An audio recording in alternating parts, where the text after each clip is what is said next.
Good morning, children. Do you like fruits? How do you get fruits? Your parents buy them from the market. You simply pick and eat them. Have you ever thought how animals get fruit? Monkeys, elephants,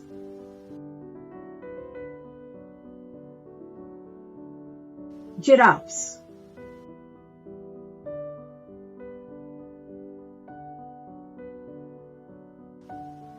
what about small animals who cannot climb trees or reach the fruits dangling from the trees and vines? Yes, they have to struggle hard to reach fruits. Okay, now I'll tell you one such story, but let's enjoy it in the form of a poem. I'll read the poem first and then we'll explain the poem stanza or line-wise. One summer's day, a fox was passing through a vineyard. Faint he was and hungry too, when suddenly his keen eyes chanced to fall upon a bunch of grapes above the wall. Ah, just the thing. Who could resist it? He eyed the purple cluster, jumped and missed it. I'll take more careful aim, and sprang again. But results were much the same. Although his leaps were desperate and high, at length he paused to wipe a tearful eye. I'm not so dry, and lunch is bound to come within the hour. Besides, I'm sure these grapes are sour.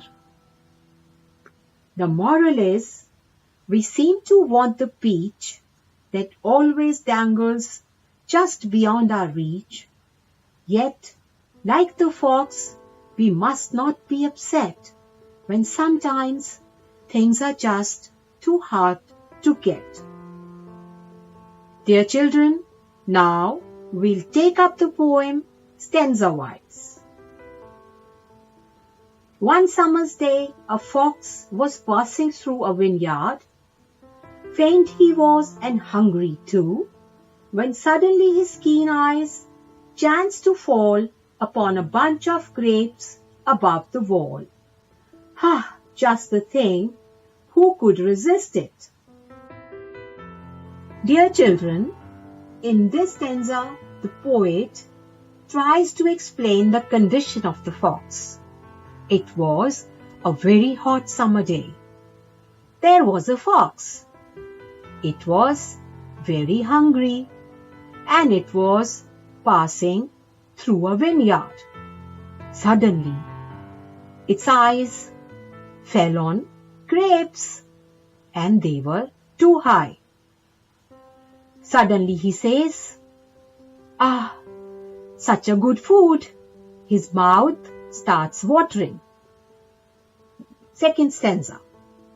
He eyed the purple cluster, jumped and missed it. I'll take more careful aim, and sprang again, but the results were much the same. Although his leaps were desperate and high, at length he paused to wipe a tearful eye. Children, in this stanza, the poet says, as he looked towards its food, that is, those mouth-watering grapes, he says, let me give a good try. He jumped, but he could not reach the grapes. He jumped again, but result was the same.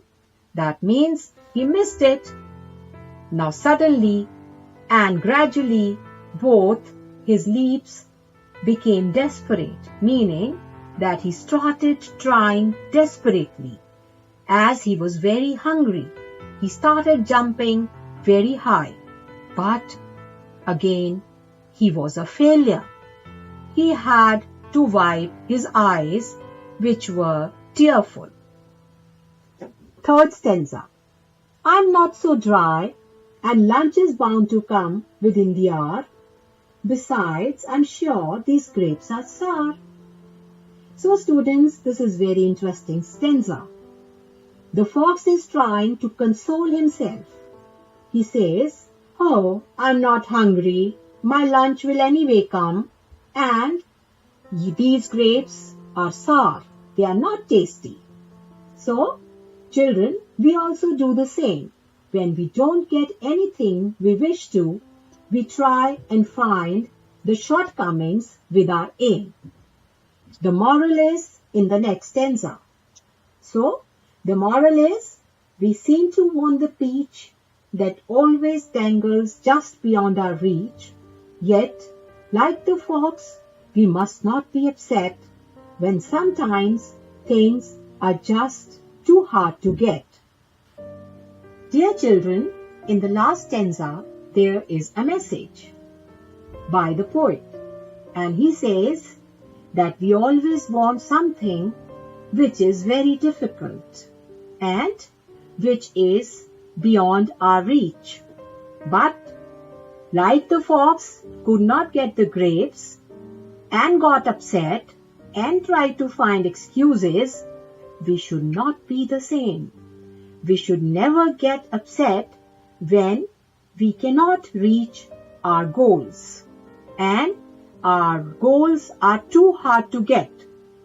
In this stanza, the fox curses grapes. So children, we should never curse our aim. Rather, we should keep on trying to find the ultimate success. Thank you.